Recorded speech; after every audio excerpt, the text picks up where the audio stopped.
don't view gratitude the way you viewed it in the past as this broken, empty promise. And also don't view it as this required level of euphoria. You don't have to feel amazing. You just have to feel a little good. You are listening to Personal Development Mastery Podcast, helping you take the simple actions to master personal development and create the life you yearn for. I am your host, Agi Keramidas, and my mission is simple: to inspire you to take action towards a purposeful and fulfilling life. In this podcast, I invite myself inside the minds of remarkable entrepreneurs, authors, thought leaders, spiritual teachers. So, if you're ready to find practical insights that you can implement right now, make sure you follow the podcast and get the episodes as soon as they are released. In this episode, discover the incredible power of just feeling good. And we reveal 3 simple and effective methods to get you there, to just feel good. Today I am delighted to speak with Andrew Kap. Andrew, you are best known for your perennial best-selling The Last Law of Attraction book you'll ever need to read, which has sold over 100,000 copies. And you and I spoke about that book previously on the podcast on episode 67.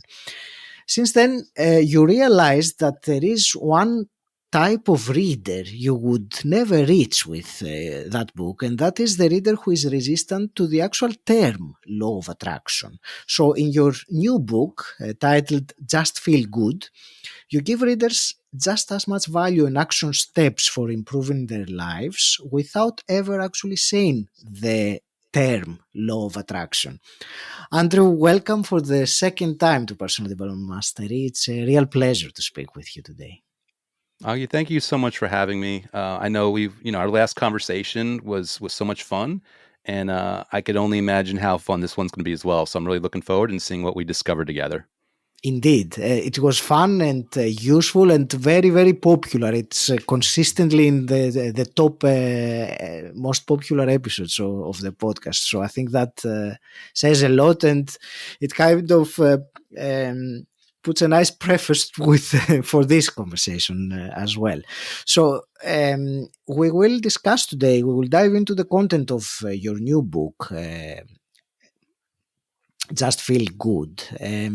Before we do, tell me a bit about that realization you made about the reader that would not read the book because the term law of attraction creates some resistance within them.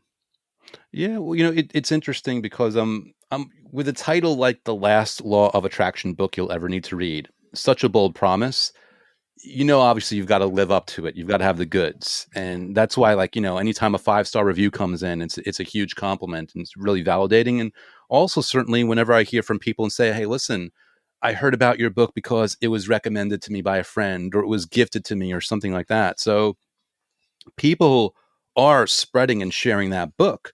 But by that same token, a couple months back, I had a friend text me out of the blue. She actually texted me a photo of a new friend that she met at a sales conference. Mm-hmm. And the friend was holding up like the her device. And it was either the audio book or the Kindle book of the Law of Attraction book. And she's like, look, I found someone. And I'm like, I know the author. This is great. And when we came back to it a couple weeks later, she told me more details. The person was like, she loved the book. But when she was asked what she was reading, she was kind of embarrassed because it was about the law of attraction. And it made me realize, listen, the law of attraction, like when I say, love it or hate it, some people literally love it or hate it. Some people are really resistant. They think maybe it's a fad. Maybe it's silly. Maybe when The Secret came out, they interpreted it in such a way that it didn't resonate with them. Therefore, there's a certain subset of even my readers that love the book, but would never recommend it because it's about the law of attraction. So I thought to myself, listen, the whole reason I wrote that book and the whole reason I write anything, it's to ideally serve and ideally put in useful information that could be implemented out there. I'm like, okay, let me challenge myself then to deliver the quality of this content and the usefulness and the insights from it, but see if I can do it without ever using the terms law of attraction, thereby making a more giftable book, a more giftable option that could be a stocking stuffer around the holidays, or that could be a graduation present, or that can just, serve as a replacement for a birthday card. I mean, birthday cards are only a few dollars less these days. And that's what Just Feel Good is about. It's about a really short, compact version of this message that is way more accessible to way more people, to ideally serve a much wider reader base. Mhm. It is, I will agree, having read the book recently, your new book, Just Feel Good, I will agree with how concisely it gives the message, and without,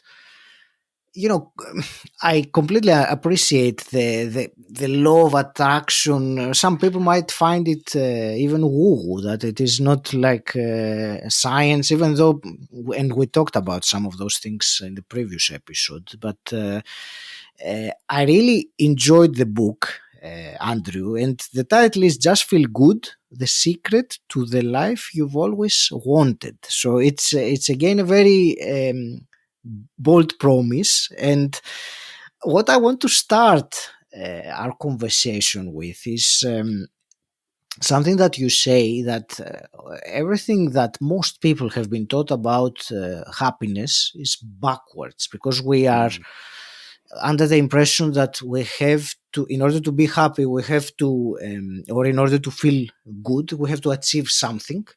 But it's actually the other way around. So let's start with this. Tell me a bit about this backwards understanding of happiness that many, if not most, have.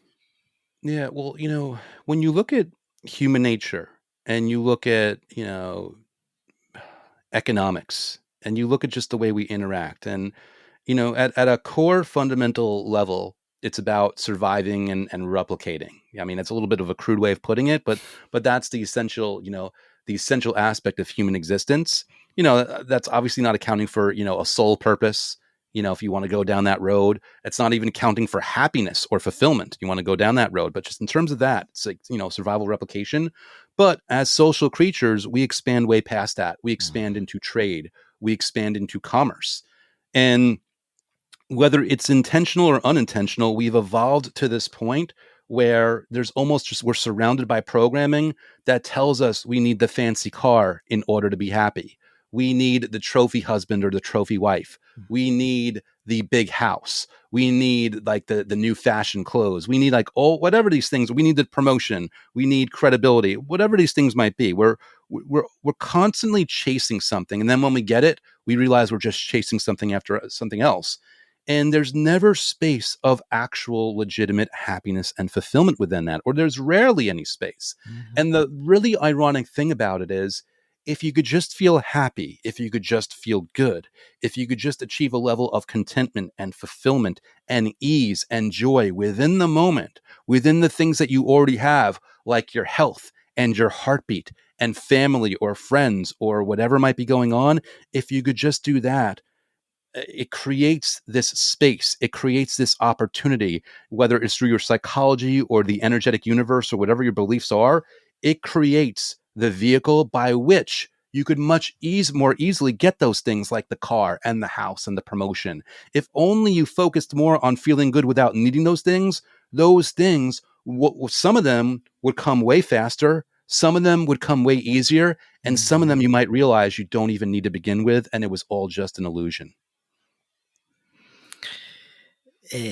There was one, your book gave me some insights, some aha moments when I was reading it. And I was telling you before we started recording that despite the simple way that the topic is approached, and the I think simple is, it's also, it was your intention. That's what you're saying, that to prove that it is very simple, to just by feeling good. And one of the realizations I had when I was reading it was that you say that rather than feeling good for the sake of getting what we want, we feel good for the sake of feeling good, because it feels good. And that was one thing when I read it, something clicked, because in bottom line, the reason why we we do anything or we want to achieve anything is because we want to feel good. Having an expensive car on its own, it's pointless, but driving it or showing it off, that makes us feel good. So why not feel good immediately without that? So it was a realization, the way that you put it, bringing it back to the present moment. There are, well, I'm just thinking what's the best direction to take it from here, because there are so many things that I want to ask. Well, yeah, Tell me. if I may, Aggie, like you touched on something really important just to expound on a little bit. It's actually a critical Yes. part of the book of, feeling good for the sake of getting what you want versus feeling good for the sake of feeling good. The reason I put that, and by the way, that chapter was the most difficult for me to write because I was going for simplicity. I'm going for simple yet profound because I want it to be a thing where you breeze through the book and that there's no vocabulary issue or there's no, way of speaking or way of expressing where it's like, what's he talking about? I was trying to go like really basic and really direct. And the thing about, feeling good for the sake of getting what you want, which of course, you read my book and you realize, oh my God, all I have to do is feel good and I get everything I want. And that's true. And that's okay to have that realization. But there's a subtle little trick that people that misuse it, where they go from just knowing that it works that way to actually gritting their teeth and Mhm. like trying to force good feelings in Yeah. with this hyper awareness that they don't have the thing yet. Meaning, this focus on feeling good that they think that they're actually doing successfully, all they're really doing is reaffirming psychologically or energetically or whatever your beliefs are. They are reaffirming and reinforcing the reality that they don't have that thing, Mhm. meaning they're going in the exact opposite direction that they intended, which is why I said, rather than gritting your teeth and trying to force or shoehorn this new reality, Mhm. just feel good for the sake of feeling good because you're going to get a win in that moment because then you're actually enjoying your life. And then those things don't even worry about those things. They will come and they will come in really creative, really unbelievable fun ways. But you just get in the moment, get like push that aside. Like, okay, Andrew says this works and I kind of get it. I kind of agree. Now that I have that realization, let me just accept that that's true. Let me relax. Let me take my foot off the gas. Let Mhm. me breathe. Let me take it in and let me just enjoy this moment. Let me just sit and hear or feel my heartbeat and appreciate that. Let me think about, even that paycheck I want to be way higher. Let me appreciate the paycheck I have right now and the things I've bought.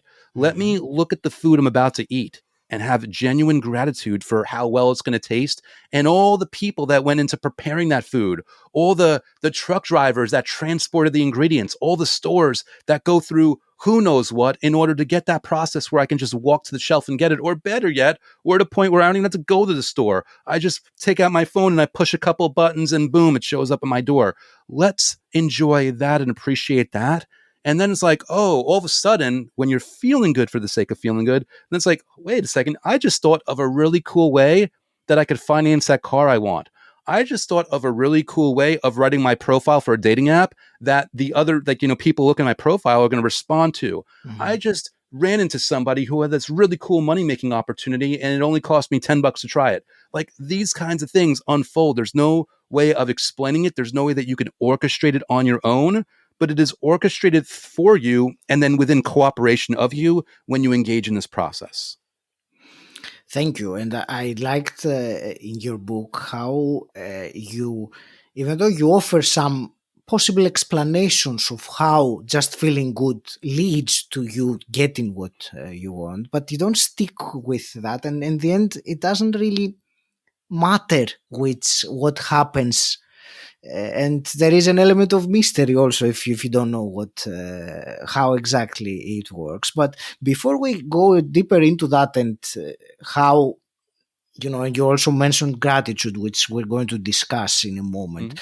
I want to get a comment from you with what you say, the big roadblock from feeling good, because most of us want to feel good and they, even at some level, know that it's beneficial to feel good. However, we don't. So what is that number one roadblock preventing us from feeling good, and what we can do about it? So this is one of the few things that I bring up in both the last law of attraction book you'll ever need to read and Just Feel Good. That's how important and significant this is in my experience, which, by the way, once you have that realization, how powerfully things can improve for you. This roadblock is what I define as the ego. And I say it how I define it because ego is like a psychological term that everyone has certain preconceived notions of. So when I say ego, it might not be the exact definition of the way other people have seen it, whether it's personal development or psychology or anything else. My definition of the ego, and you can use any word for this, is the understanding that there is a part of your mind that is only interested in one thing, and that is your survival. Yeah. That means, whatever's going on in your life, whatever money problems you might be having, whatever relationship problems you're having, whatever even health problems you're having, your ego is scanning the terrain and saying, okay, my person's alive right now. Therefore, any change to the status quo, even a possible perceived positive change, it's too much of an unknown. I can't risk my person getting, for example, getting rich and famous, because for all I know, as the ego, when they get famous, they might get a stalker, and that's a threat to our survival. For all I know, when they get rich, they're going to have people coming out of the woodwork trying to sue them for their home and their money. That's a threat to our survival. So your ego actually means well. It's not trying to hurt you, but it's also not interested in your comfort or your fulfillment or your satisfaction or your happiness. Therefore, it's that piece of your mind that's really strong that when you start to try to do this or you start to have confidence, it's going to be that nagging hint of doubt of like, oh, I'm not doing it right. Oh, it's not working. It's going to be that voice in your head that might not even be obvious to you of, oh, I don't have to do a gratitude exercise today. I can skip it and I can just do it tomorrow, which then you say the next day and the next day and the next day. So this final roadblock is just this part of you, this part of your being, this part of your psychology, this part of like everything you are that is doing its part to serve you, not realizing that if you did have these things that you want, if you went in these directions, you would be way happier. So to answer your question of like, well, how do we get around this? Well, the ego isn't the most powerful part of your mind. The most powerful part of your mind is your subconscious mind. And the way you bypass the ego to the subconscious mind is you simply choose methods of feeling good, which I offer in either book, or you can find on my YouTube channel, or you can find anywhere. Like, you're not stuck with Andrew if you want to find other ways of doing this. I'm not the only, I'm not the only pizza place in town. But what you want to do is you want to find a method that you could do for a couple minutes a day that feels so good to you that it's hard to talk you out of it because you look forward to it. That's the thing. It's like I've never seen someone, and I articulated this in the last law of attraction book you'll ever need to read in a different way. I never seen someone who loved ice cream that couldn't have a spoonful of ice cream every day. It's like, well, you love ice cream and it's not a full carton. It's just one spoonful. Like, you tell someone that they get to have a spoonful of their favorite ice cream every day and there's going to be no repercussions for their health, they're in. And that's the goal of these feel good methods, is like they're just nice little spoonful of sweetness and good feeling that you can consume and enjoy and look forward to. And it doesn't feel like a chore. It doesn't feel like an obligation. It doesn't feel like a burden. It's a choice. It's a decision. It's something that you actually enjoy and want to include in your life. Therefore, the ego can't as easily talk you out of it. Therefore, you will do this with enough time and enough frequency and enough momentum that you'll then get the results. You then have your life experience that this does work, and then you'll keep doing it just based on that alone. That's great. Absolutely. And I will bring the conversation back to gratitude, which you mentioned earlier. And of course, we talked about it in our previous conversation. I think it's inevitable when we talk about these things. Gratitude is going to appear in the conversation for sure. The thing with gratitude, and there is something in your book, and I will just read it the way that I read it. So you say that all you need to do in order to feel gratitude is think of things in your life that are good and simply appreciate them. So that sounds wonderful. My question, and I think with many people, the challenge in using some kind of gratitude practice, and we'll talk about a couple afterwards because there are some amazing ones that you have. But I don't want to digress too much now.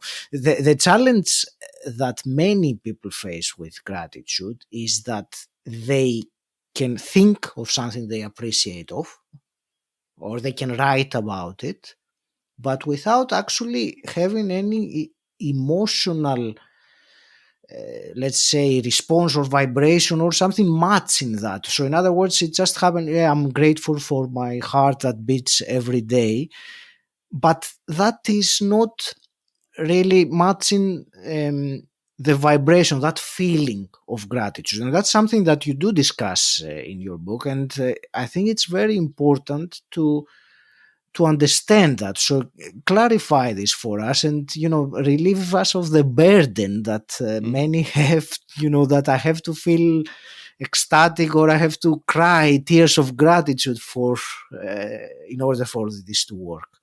Yeah, and there's a couple of little insidious roadblocks here that Mm, people. First of all,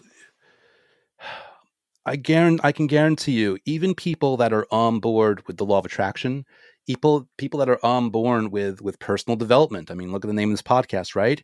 Even those people, to a point, are probably sick of hearing the word gratitude because everyone says gratitude, and it's a very loaded word and a loaded term. yeah. And to a lot of people, and I've never said this before, to a lot of people, it represents failure. And the reason it represents failure to them is because they heard about gratitude. They heard all the promises attached. They tried to do it. And like you just articulated, they didn't get this amazing, ecstatic, wow feeling. Or maybe they did the first time. Mm, And then the next day they try to do it. And it's almost like they were numb to it, yeah. which added to their frustration, their uncertainty, their doubt. And then they went into a downward spiral. Thing about gratitude, like you had also hinted at here that you read from my book, is well, one, don't view gratitude the way you viewed it in the past as this broken, empty promise. And also don't view it as this required level of euphoria.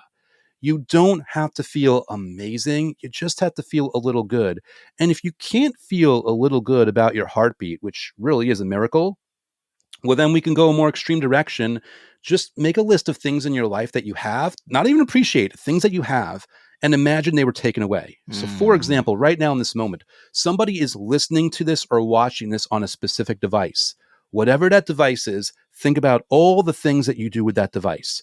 You run your business. You check your email. Maybe it's a phone, so you call people, you text, you communicate with the world. You have access to everything. Maybe you have your dating apps, so it's the key to your love life. If someone went and they stole that device from you and you couldn't replace it for another month, how miserable would you be? Knowing that it is there, then therefore easy to be at least a little grateful for, like, you know what? This device is awesome. The keyboard works, the internet works. I've got all the apps in front of me. My life is so much better because I have access to these things. To say nothing of body parts. I think everyone knows what it's like to stub their toe and have maybe a painful toe for an afternoon. Like, you break your toe or you break your foot or your leg and you're on crutches for a couple of weeks or a couple of months. That's just it's miserable. Think of, like, be grateful for your healthy legs, be grateful for your spine, even if you have back pain. Like, so you can see how excited I get about this. What I'm actually doing here is I'm doing an unintentional gratitude blitz where I start going down a list of things to be grateful for, and you almost get caught up in it. Like, it is, if you actually, not even trying to force emotion, but if you actually think about it intellectually and logically about the things in your life, it becomes really difficult to not even have a hint of gratitude. And all you need is a hint of appreciation, not a bucket's worth or an ocean's worth, but just a hint, and you are on your way. that's great, and that is very, as I said earlier, it's reassuring to understand that, and also that method, if I can use that word, of thinking how your life would be if you didn't have that, the device or your vision or whatever it is. I find that very useful as a method to really express gratitude, because we do have the tendency to take things for granted, don't we? I mean, with our health, we don't appreciate it many times until we're not healthy, and then all of a sudden we miss it. And the same with all these things. So I find this a very practical and useful way to increase or augment that feeling of gratitude, just rather than just saying, "Oh, I'm grateful for my car." If I didn't have my car, I wouldn't need to walk to take the bus. It's great. So, thank you for that reminder of this exercise. Yeah. Um, And if real quick, if I can, Augie, like, because you mentioned car, yes. anyone who thinks that their car is horrible, like, let's pretend it runs at least. Literally, try to walk to work tomorrow. Go walk to work tomorrow instead. And like, even though that car, even the paint job doesn't look good, and even if the air conditioner doesn't work, like, come on, how are you not grateful for that car? Try walking to work. You will love that car, which, by the way, will then open the door to a new and better car for you and the money that you need to get it. Mm-hmm. Before we continue, I want to share something with you that I believe you'll find incredibly valuable. We are drowning in information but starving for wisdom. And with over 300 episodes, this podcast has plenty of it. But who has the time to listen to all of them? That's why I've curated the top 10 podcast episodes offering the greatest value in each of the three main categories of life: money, health, and self-mastery. Get your free resource now by clicking the link in the show notes or by visiting personaldevelopmentmasterypodcast.com/top10. Now, let's continue where we left off. We will talk about, you mentioned previously the gratitude blitz, and we will talk about some ways. There are certainly two of them that I want to discuss, to ask you about, out of the 10 plus that you have in the book. Before I do, there is also one other thing I want to cover quickly, and that is, we're talking about feeling good. We're human beings, and I know the listener knows very well that despite our best intentions, even if we put into practice everything that you say or other wise people have said, it's impossible to just feel good all the time. It is part of our human nature. There is the other side as well of our emotions. We can't be happy without having the sadness on the other end of the spectrum. So tell me about the importance of feeling good, feeling bad. Is it what do we do if we feel bad? Are we going backwards in our efforts? Do we have to find our way out of feeling bad as soon as possible, or is it something else? Yeah. So anyone who's followed the law of attraction, and certainly probably any other modalities of thought, have no doubt come upon the idea of like, okay, feel good and good things happen, therefore feel bad and bad things happen. Mm-hmm. Therefore, I am all of a sudden hyper aware and hyper nervous about feeling bad. Mm-hmm. The thing about feeling bad is it's a downward spiral trap. And you got to remember, first of all, and they've done studies on this, like scientific studies that have demonstrated to them that positive thoughts and positive emotions are hundreds, if not thousands of times more powerful than negative ones. Meaning, this is why I say, just feel good for 5 minutes a day, and that's going to be more than enough, because then, the following week, you'll find yourself more naturally feeling good at other parts of the day without even trying. So you feel good more often and you feel bad less often. But that feeling bad that occurs, it's an inevitable part of the human experience. Therefore, strategically, the worst thing you can do is judge yourself about it or worry that it's not working. Because again, if the positive thoughts and emotions are so much more powerful, you only need a certain concentrated period of time where you're just feeling even okay to account for that. So you don't have to worry about feeling bad. Don't avoid feeling bad. Don't hide from feeling bad. Process your emotions, because your resistance to those negative emotions, which are inevitable, is the thing that compounds them and that keeps them in your life experience and literally like keeps them in your body way longer than they even needed to be there. Mm-hmm. And, it's okay. I know I've made that mistake before. And even me knowing this, I might make that mistake again. But I have a level of self-awareness where I could remind myself, like, listen, I'm still doing this thing where I'm feeling good every single day. And that is more than enough. And that's handling the momentum for me. So this is my word salad, long-winded way of saying, feeling bad about feeling bad and hiding from feeling bad, hiding from negative thoughts and emotions, it's a trap. Don't fall into it. Be okay with the fact that you are a human being in a three-dimensional, physical, imperfect experience, and it's just going to happen. And that doesn't mean that you screwed up. It means you are alive. That's a great way to put it. So thank you for that. And shall we talk about some of the actual ways that you describe in your book to feel good? And there are many, but the one you mentioned already, the term gratitude blitz, which is one of the I really want to ask you about it, because it's a very simple, easy, and I believe quite effective way to doing it. So if you can just describe the method for us. Mm-hmm. Absolutely. So I'm a huge proponent of taking this, and we were talking about this before the call, but it's not enough to have information. You've got to implement.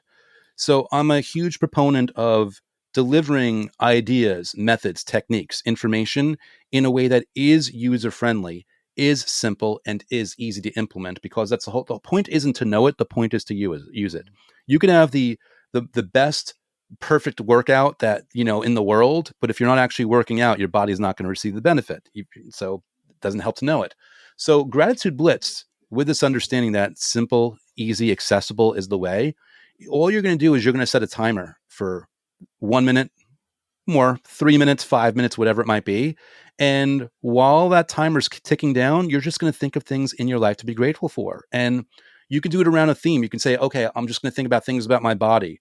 I'm going to think about things about my relationship, about my business, about my job, about the room that I'm in. I'm just going to look around, or I'm going to do a free for all and just think of anything. Mm-hmm. And the really cool thing about the Gratitude Blitz is it's easy, especially going back to what we said a couple minutes ago, when you remember that you don't have to be euphoric. You just have to feel a little good. And the really cool thing is not to put an expectation or requirement, but for the most part, when you pass 20 seconds and you pass 40 seconds and you start to get deeper into this, it's almost impossible to not feel better as you think about all these things, even if you thought about them yesterday. Even if you do this Gratitude Blitz, the same thing every single day, even if you talk about the same things, when you really think about it, why would you not be grateful for these things? So yeah, Gratitude Blitz is just setting a timer, thinking of things to be grateful for, and feeling good. It's a great, and I was doing that yesterday, this way, when I was reading that part of the book, and it was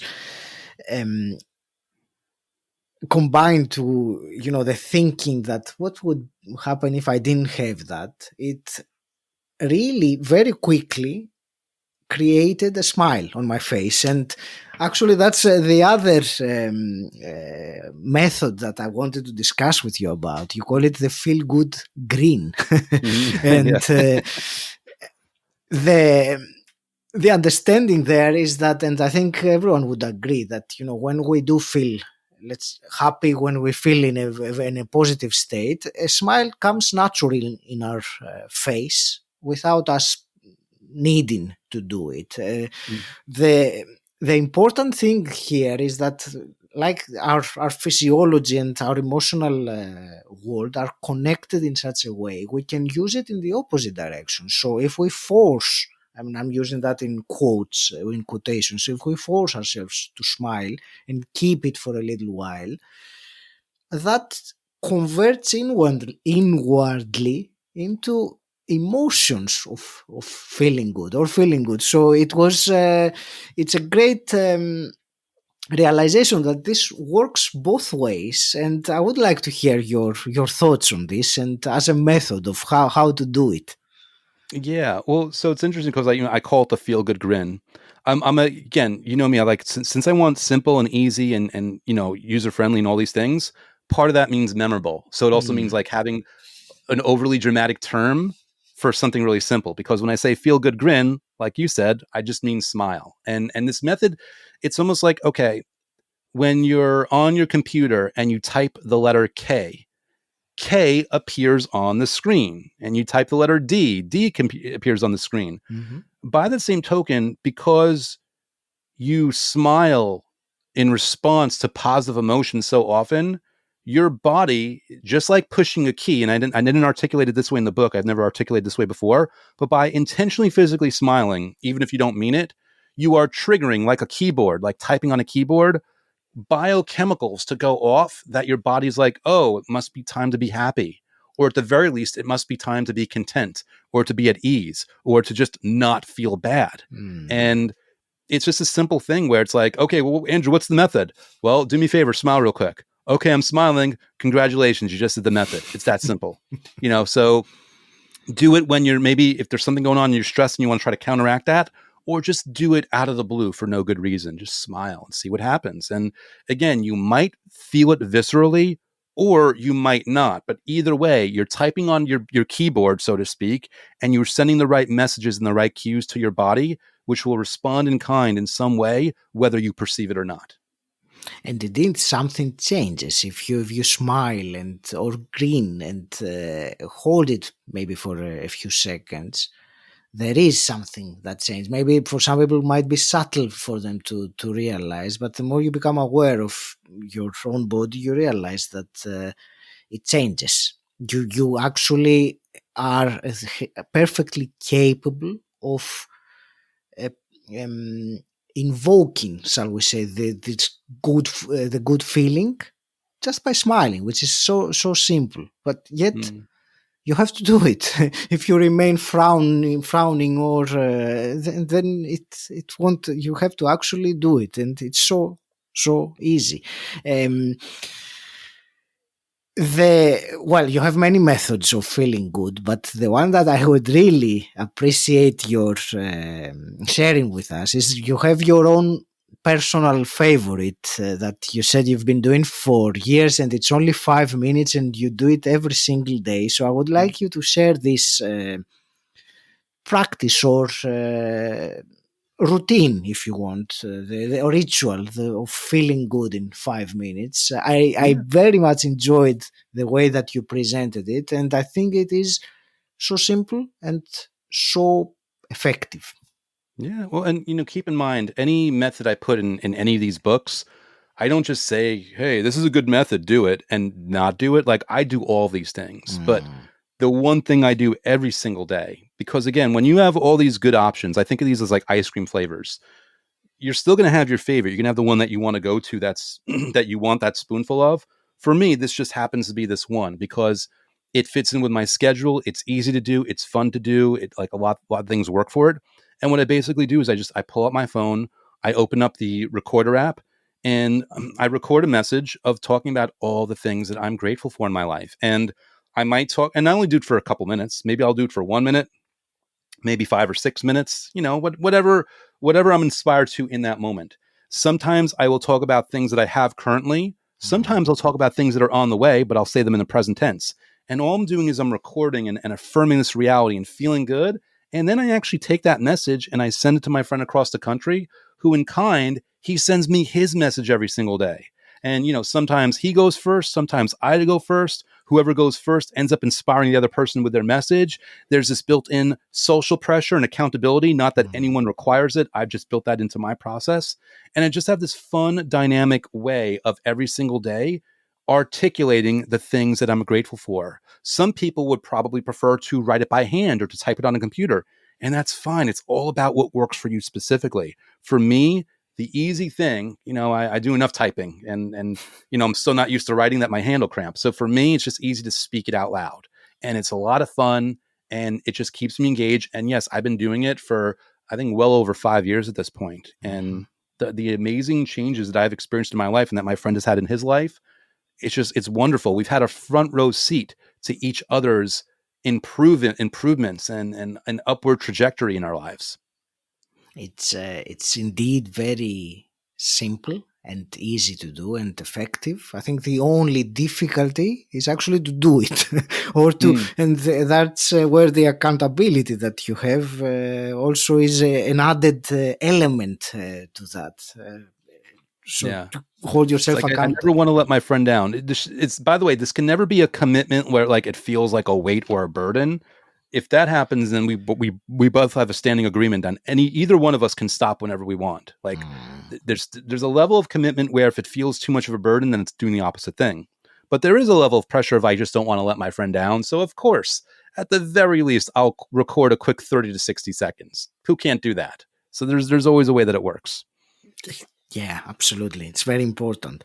There is, Andrew, one other thing that really caught my attention, and I underlined it like 5 times when I was reading it, and that was some misconception that many have about, feeling good or gratitude or law of attraction or all those things, and expecting a practice like that to miraculously change their life immediately. It might happen, but more often than not, it doesn't happen like that. And there is a phrase that you have, which I'm going to read it verbatim as you have, because it was so beautiful and very insightful when I was reading it. And you say that feeling good is not like a hammer that you swing to shatter your problems. It's more like a paintbrush that you gently stroke, blending answers and solutions into your life so that your challenges fade away rather than being shattered into pieces. And Mm-hmm. that's, for me, that was a very important phrase, a very important meaning there to understand. So give me your thoughts on that as well. Yeah, and if I remember right, that was in the chapter where I was talking about, feeling good for the sake of getting what you want versus feeling good for the sake of feeling good. And again, this comes down to human nature, and I mean this in a loving way. Humans are amazing. You know, I see nothing wrong with shortcuts as long as you're not hurting anybody in the process of it, which is why I appreciate when people try to get shortcuts in something because they're just trying to be efficient. They're being efficient with their energy and their time or whatever else. And when I say that, so I appreciate the fact that people learn this information and they want to shortcut their way to a result. And they're like, okay, feeling good is like this superpower now, and I'm going to use it. And again, like I said in the book, like they're going to try to wield it like a hammer. They're going to try to attack their problems. They're going to it's in a negative context. They're at war. They don't realize it though. The problems are an offshoot of them, so therefore they are at war within themselves when they're doing that. And I never articulate it that way. So the reason I want to say think of it like a paintbrush rather than a hammer is because this isn't about like, oh, I'm attacking it with all the good feelings. Because if you imagine yourself doing that, do you actually feel good while you're doing that? Do you feel good gritting your teeth and snarl like, oh, I'm attacking you with a good feeling? No, you're not. But when you're painting, it's almost like Bob Ross. Ah, Everyone remembers that show. He's like, I'm going to paint a happy little tree and let's do a happy little cloud. yeah. I'm painting these happy little thoughts and these broad strokes and these textures, these emotional textures of, yeah, I feel good about that. Yeah, that's great. You know what? I feel really euphoric. Oh, I feel kind of at ease. I feel just okay. I feel good. All these different palettes. And by doing that, you're almost repainting and remaking your life where all of the good things are the things that are prominent on that portrait that represents your life. Mhm. And the negative stuff, it's not the negative stuff never happened. It's just you've painted over it and you don't even see those colors anymore. You don't even see those images anymore because they've been painted over. But it's more of an easygoing, relaxed, not judging yourself process that, in my experience, it's not only efficient in getting the job done, but it's also highly efficient in making sure that you don't inadvertently get in your own way. Because Mhm. again, we love shortcuts, but sometimes, they talk about, you know, who is it who like I'm forgetting the name of the person, but they had wax wings and they went too close to the sun and the wings melted. Icarus, yes. Yes, Icarus, thank you. It's like, there's a way of doing this and a way of shortcutting it that's going to work, but then there's a way of shortcutting it where you are inadvertently actually judging yourself and reaffirming the reality that you don't have what you want. Yeah. Don't smash this away like a hammer, stroke it and blend it away like a paintbrush. Thank you. That's such a beautiful metaphor of describing it. And Andrew, we've been talking all this time about how easy it is to just feel good and how beautiful things will happen just by doing that. And I would like, because you do offer during your book, you have a demonstration. So I would like to offer a demonstration to the listener right now, just for a few seconds, really, and Hmm? prove how easy it is just to feel good, just in a few seconds. So, do you want to guide us through Yeah, something like that? absolutely. And let's make this a very unique episode in your amazing catalog here. And full disclosure, I'm doing this off of inspiration. I'm not trying to like do memorization of the exact process that I did in the book. This will be unique in whatever way, shape, or form to Mm-hmm. this specific period. And everyone listening, really, just what I want here. And you'll notice I'll talk a little quieter and a little more slowly because I want to inject more of a level of ease for you. Um, Ideally, you're in a comfortable place right now where you can just relax and try this. But if you're not, that's why Agi uploads these episodes and keeps them up for you because you can go to this whenever you want. So, whenever you're comfortable, whether it's now or in a future, hopefully soon future moment, just want to invite you to close your eyes and with no attachment, no need, no requirement, just, and no even keeping to the speed of how I'm saying it, just breathe in and breathe out, doing it at your own pace. And it doesn't matter if you're breathing through your nose or through your mouth, out through your nose, out through your mouth. These things, it's whatever feels naturally to you. I just want you to breathe in and breathe out and just relax and feel your body, feel your chest expanding, feel yourself taking in this air, taking in this life really, and just enjoy it.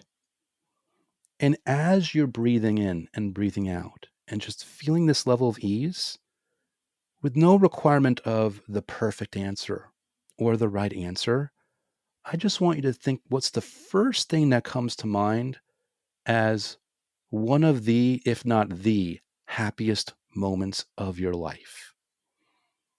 And to whatever measure of whatever popped into your head, whether you're with somebody or you're in a certain place, you're at a certain age, you've received a certain experience or a certain bit of news, whatever it might be, take in this memory and appreciate the fact that you got to live this. Appreciate the fact that wherever you are in your life right now, not only did you get this, but there may yet be something even more amazing on the way to you that you just don't see yet because you just haven't painted enough strokes on that canvas yet. Mhm. But think back to that moment, whatever it might be.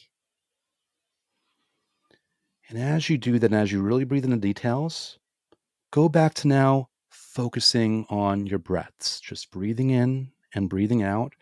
And maybe that memory is still right, front and center for you. Maybe it's not. And either way is okay. And now I want you to paint a brand new picture in your head of a joyous moment that it could be something you've experienced. It could be something in your life right now, or it could be something on the way in the future. But pick a moment inspired by that previous joyful experience that you can just paint. And you can go as heavily detailed or as generalized if you want. If you're with somebody you love, you could be choosing to hold their hand. You could be choosing to cuddle on a couch watching a movie with them. You can just choose to be in that space where you just know you're in the same environment. If it's a certain location, if it's a beach, you can choose to feel the sand on your feet. Or you can choose to just be looking up at the palm trees. Or you can be choosing to be at a carnival or a fair or a roller coaster. Doesn't matter. It could be quiet. It could be loud. There's no limitations here. And hopefully, as you're doing this, you're continuing to breathe in and you're continuing to breathe out. And in case you've forgotten, hopefully you remember right now, it doesn't even matter if you don't feel euphoric in this moment. It's okay if you do. It doesn't matter if you don't. But take a minute as you're breathing, as you've gone through these experiences these past couple of minutes, and just understand this is what it means to just feel good. This is the simplicity. There's no dramatic fireworks. There's no background theme song or orchestra playing behind you, or maybe there is. Maybe you're feeling that. But there's no Hollywood requirement of what this is supposed to be. This is just you being in the moment, breathing, being alive, just feeling good. Return to this recording anytime you want and understand that every new experience, because you have a memory of this, might be different, might be wildly different, or it might be just a little different. Every time is okay. But this is how simple and easy it is to just feel good. Thank you. That's really proving how easy it is, how simple it is, and thank you for sharing this in such a way with us today. Yes. I resisted every urge in the hypnotic moment to say, get my book, Just Feel Good, on Amazon or Audible. I resisted the temptation. Tell us about that now that you may. I was about to ask you just now, what's the best place for people to find you and find the book or yourself? Thank you for asking. Well, so I know you have a global audience. So anybody in the United States, if you go to awesomemarvelous.com, that loads up all the easy links to all the books on Amazon, where you can just click on the Amazon list, the US listing. Mm-hmm. But anywhere you are in the world, you could literally just search your local Amazon or your local Audible for either the last law of attraction book you'll ever need to read or for Just Feel Good. Mm-hmm. And P.S., if you don't feel like pulling out your wallet, that's okay too. I still want to serve you. So you can also just as easily go to youtube.com/Andrew Kap, where I have a bunch of free videos on YouTube for you to enjoy at your convenience as well. So whether you're getting the books or you're watching YouTube, as long as I'm helped in some way and I'm serving you in some way, I'm a happy camper. Thank you. And Andrew, it's been a delightful conversation. I really enjoyed it very much, which I knew that I would even before then. I want to thank you very much for joining me again on the podcast. What is your parting advice to the listeners today? My parting advice is to not put too much pressure on what we've just spoken about today or what we've just done today. There's a reason I call it Just Feel Good. I didn't title that book on accident. And yeah, I want people to notice it. I could use to sell a few more copies, but I wouldn't put a message out there unless it was actually really valid. So my final parting advice is, to whatever measure works for you, just feel good. Whether it's 30 seconds, whether it's 60 seconds, whether it's 10 minutes, whether it's euphoria, or whether it's just a little hint of ease. My advice in the midst of everything going on in your life is just always take out a couple minutes and just feel good. And then don't put pressure, just see what happens. And, by all means, feel free to share good news with me or share good news with Augie when that cool stuff really comes for you. But that's a whole secondary thing. Just feeling good, that's the real main event. Thank you for listening, and I hope you got valuable insights from today's episode. For your free ebook with the top 10 podcast episodes that offer the greatest value in 3 main categories of life, go to personaldevelopmentmasterypodcast.com/top10. Until next time, stand out, don't fit in,